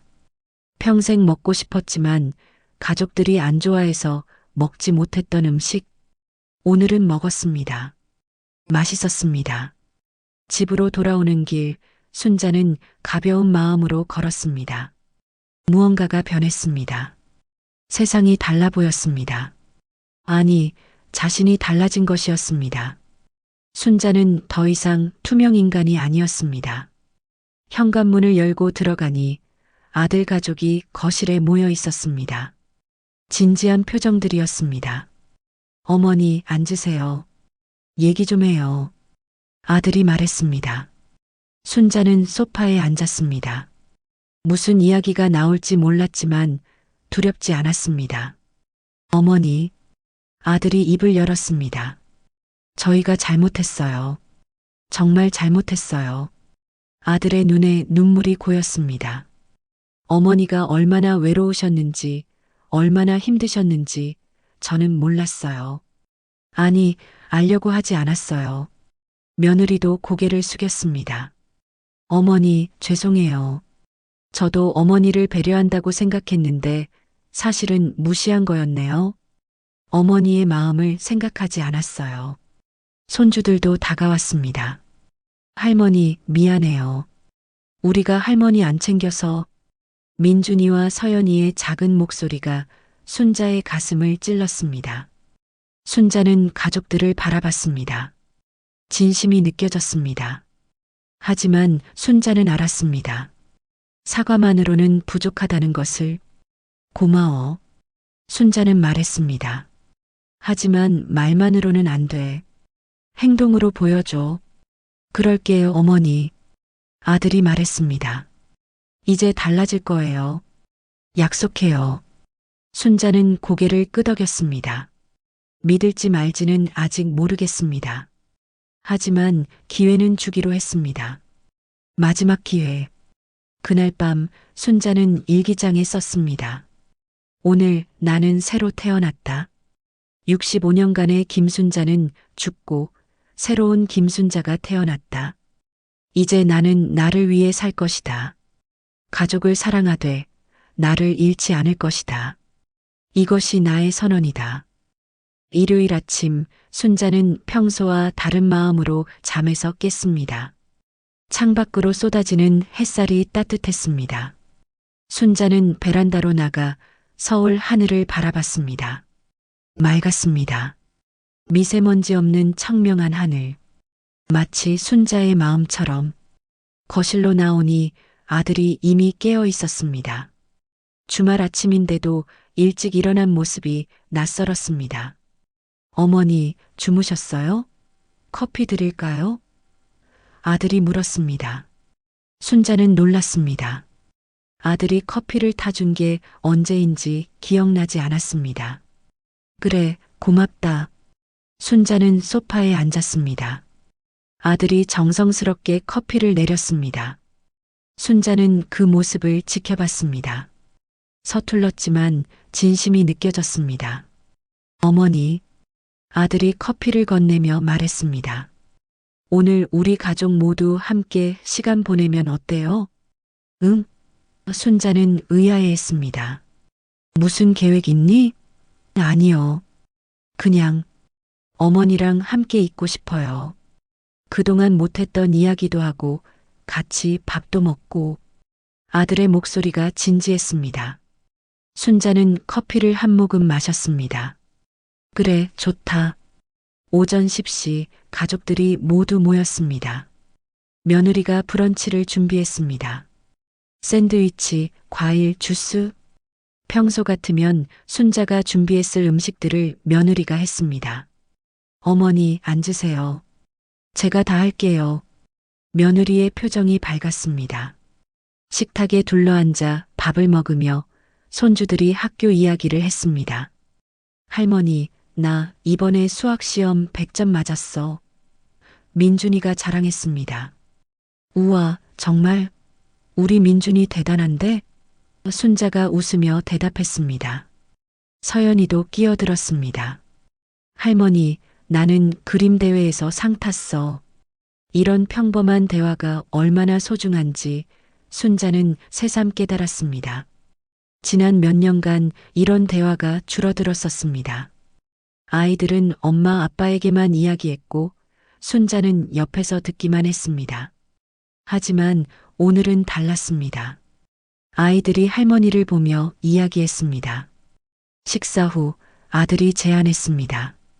어머니, 우리 공원 산책 갈까요? 날씨도 좋은데. 순자는 놀랐습니다. 가족과 함께 산책한 게 언제인지 기억나지 않았습니다. 그래, 좋지. 순자는 웃으며 대답했습니다. 오후 2시 가족들은 함께 근처 공원을 걸었습니다. 순자는 가운데 서서 양손으로 손주들의 손을 잡았습니다. 아들과 며느리가 양옆에서 걸었습니다. 5명이 함께 걷는 모습, 지나가는 사람들이 부러운 눈으로 바라봤습니다. 할머니, 저기 오리 있어. 서연이가 소리쳤습니다. 연못에 오리 가족이 있었습니다. 엄마 오리, 아빠 오리, 그리고 새끼 오리들. 귀엽다, 그치? 순자가 말했습니다. 응, 우리 가족 같아. 서연이의 말에 모두가 웃었습니다. 벤치에 앉아 쉬는데 며느리가 조심스럽게 말했습니다. 어머니, 그동안 정말 죄송했어요. 저는 어머니를 배려한다고 생각했는데 사실은 무시한 거였네요. 순자는 며느리를 바라봤습니다. 지혜야, 나도 미안해.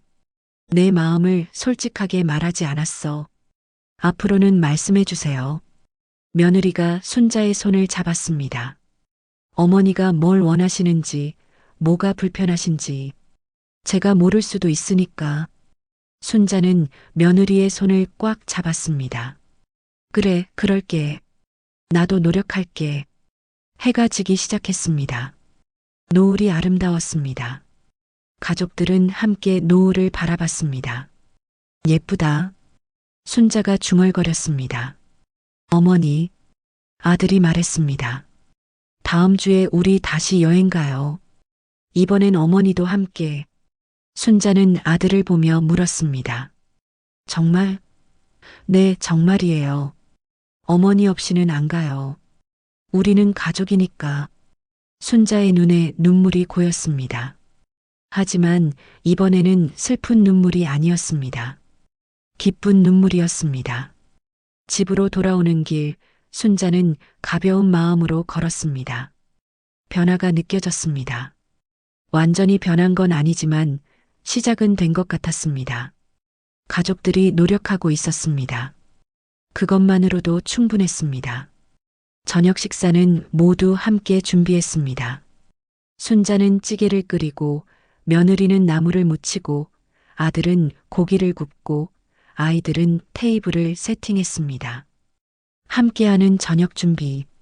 이것이 얼마나 행복한 일인지 순자는 새삼 느꼈습니다.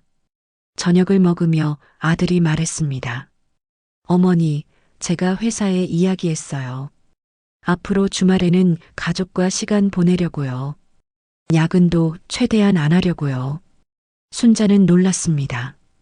아들에게 일은 전부였었습니다. 괜찮겠니? 괜찮아요. 아니, 괜찮아야 해요. 제가 뭐가 중요한지 이제야 깨달았어요. 아들의 눈이 진지했습니다. 일도 중요하지만 가족이 더 중요해요. 특히 어머니와 함께할 시간은 많지 않잖아요. 그 말에 순자는 울컥했습니다. 아들이 이렇게 생각하게 된 것이 뉴스 보도와 인터뷰가 효과가 있었습니다. 가족을 깨웠습니다. 하지만 순자는 알았습니다. 이것이 끝이 아니라 시작이라는 것을. 밤 9시 손주들이 잠들 시간이었습니다. 평소 같으면 며느리가 재웠지만 오늘은 순자가 했습니다. 할머니, 동화책 읽어줘. 서연이가 졸랐습니다. 그래, 할머니가 읽어줄게. 순자는 아이들 방으로 갔습니다. 동화책을 읽어주며 순자는 행복했습니다. 이런 평범한 순간이 얼마나 소중한지. 아이들이 잠들고 순자는 조용히 방을 나왔습니다. 거실에서 아들과 며느리가 기다리고 있었습니다. 어머니, 앉으세요. 아들이 말했습니다. 저희가 결정한 게 있어요. 순자는 소파에 앉았습니다. 뭔데? 앞으로 매주 일요일은 가족의 날로 정하려고 해요. 우리 5명이 무조건 함께 시간을 보내는 날이요. 며느리가 덧붙였습니다. 그리고 어머니 생신, 명절, 기념일은 무조건 다 같이 보내고요. 또 며느리는 잠시 멈췄습니다. 저희가 바빠도 어머니랑 하루에 한 번은 꼭 이야기 나누려고요. 순자는 가슴이 뭉클했습니다. 고맙다. 정말 고맙다. 순자는 눈물을 닦았습니다. 하지만 너무 부담 갖지는 마. 너희도 너희 인생이 있잖아. 어머니도 어머니 인생이 있으세요. 아들이 말했습니다. 그걸 제가 이제야 알았어요. 그날 밤 순자는 침대에 누워 천장을 바라봤습니다. 일주일 전과 얼마나 달라졌는지. 그때는 절망적이었습니다. 투명 인간 같았습니다.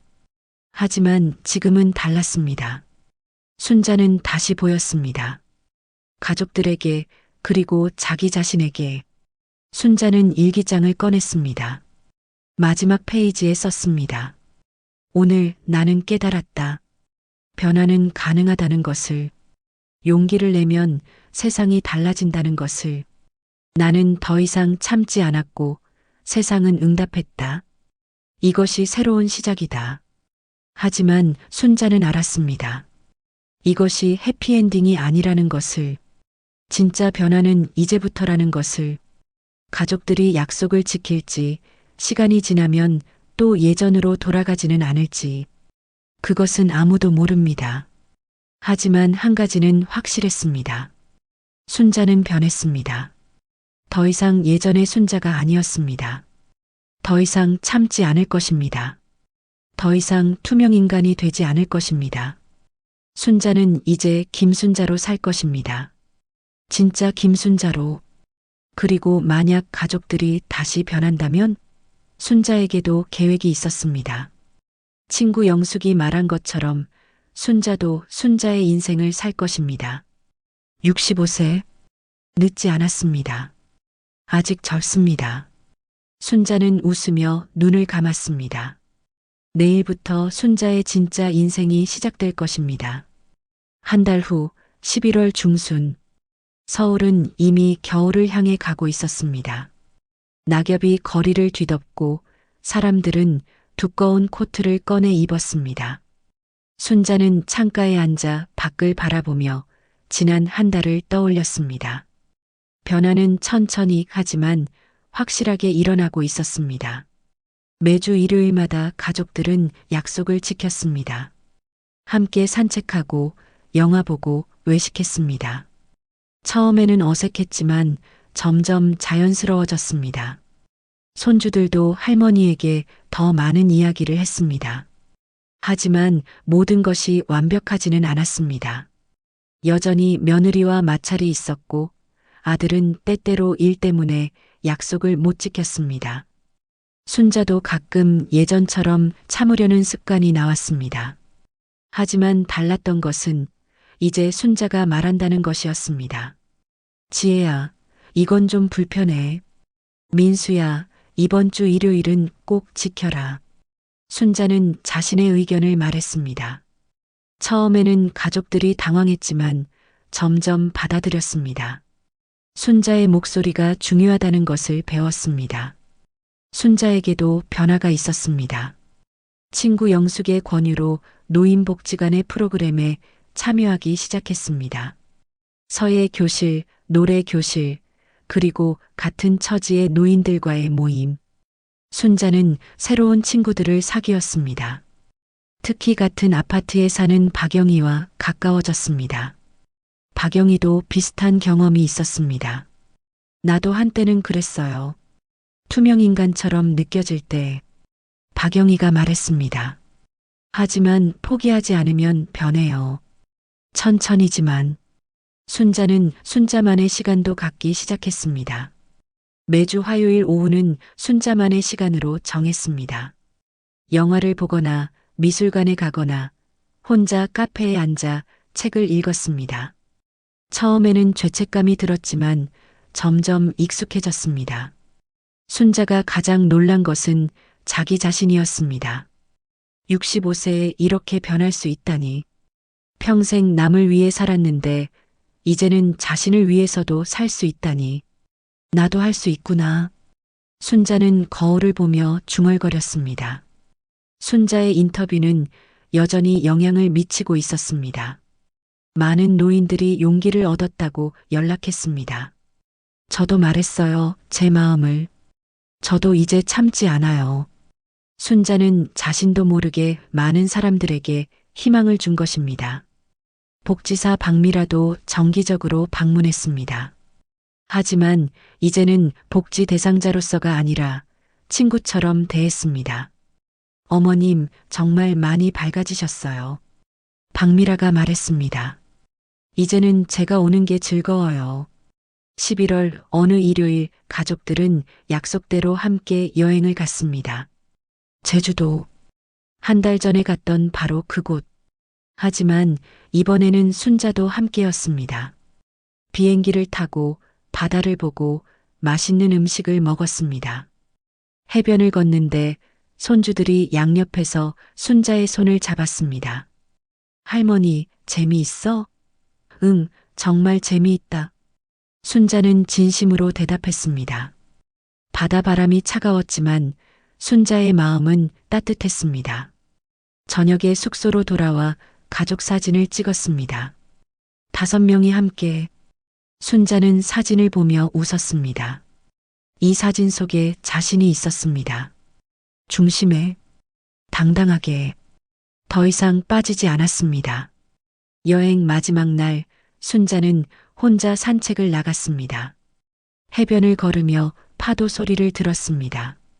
한 달 전 자신이 얼마나 절망적이었는지 생각했습니다. 그리고 지금 얼마나 달라졌는지. 변할 수 있구나. 순자는 바다를 보며 말했습니다. 나이는 숫자에 불과하구나. 65세에도 새로 시작할 수 있구나. 파도가 대답하는 것 같았습니다. 그렇다고, 할 수 있다고. 서울로 돌아오는 비행기 안에서 아들이 물었습니다.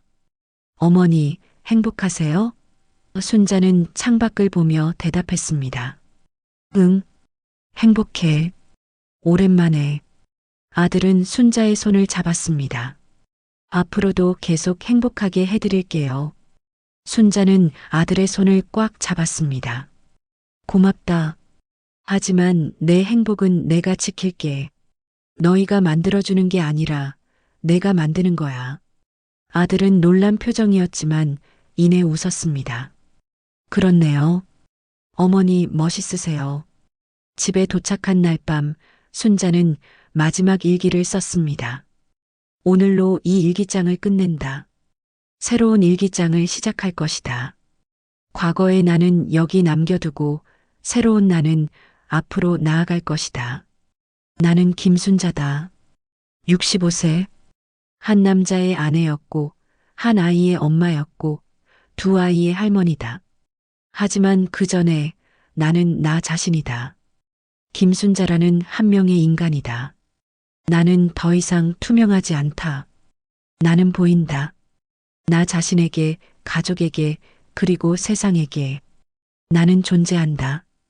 당당하게. 앞으로 얼마나 살지 모른다. 10년일 수도, 20년일 수도, 30년일 수도 있다. 하지만 한 가지는 확실하다. 그 시간을 나답게 살 것이다. 더 이상 참지 않을 것이다. 더 이상 숨지 않을 것이다. 이것이 나의 선언이다. 65세에 시작하는 새로운 인생. 김순자의 진짜 인생. 순자는 일기장을 덮고 서랍에 넣었습니다. 그리고 새 일기장을 꺼냈습니다. 첫 페이지를 펼쳤습니다. 백지였습니다. 아무것도 쓰여 있지 않았습니다. 무한한 가능성이 있었습니다. 순자는 펜을 들었습니다. 그리고 썼습니다. 오늘부터 나는 김순자로 산다. 진짜 김순자로. 창밖으로 서울의 야경이 펼쳐졌습니다. 수많은 불빛들, 각각의 불빛 뒤에는 이야기가 있을 것입니다. 순자의 이야기처럼 외로움과 절망에서 용기와 희망으로 변한 이야기. 순자는 불을 끄고 침대에 누웠습니다. 내일이면 월요일입니다. 새로운 한 주가 시작됩니다. 하지만 순자는 두렵지 않았습니다. 오히려 기대되었습니다. 어떤 일이 일어날지, 누구를 만날지, 무엇을 배울지. 순자는 눈을 감았습니다. 꿈을 꿀 것입니다. 아름다운 꿈을, 희망의 꿈을, 그리고 내일 아침 그 꿈을 안고 일어날 것입니다. 새로운 하루를 맞이할 것입니다. 김순자 65세. 그녀의 진짜 인생은 이제 시작입니다. 투명 인간이 아닌 빛나는 존재로, 숨겨진 여자가 아닌 당당한 여자로, 누군가의 그림자가 아닌 자기 자신으로, 그리고 이 이야기를 보는 모든 사람들에게 순자는 말하고 싶습니다. 당신도 할 수 있습니다. 나이는 숫자일 뿐입니다. 언제든 새로 시작할 수 있습니다. 용기를 내세요. 당신의 목소리를 내세요. 당신은 투명하지 않습니다. 당신은 존재합니다. 새벽 4시 순자는 자고 있었습니다. 평화로운 얼굴로 미소를 띠며 꿈속에서 순자는 날고 있었습니다. 자유롭게, 높이, 그 누구도 순자를 막을 수 없었습니다. 순자는 자유였습니다. 그리고 아침이 밝았습니다. 새로운 날이 시작되었습니다. 김순자의 새로운 인생이 계속되었습니다. 끝까지 시청해 주셔서 진심으로 감사드립니다. 좋아요와 구독, 그리고 알림 설정은 이 채널을 계속 이어가는 큰 힘이 됩니다. 다음 영상에서 또 인사드리겠습니다.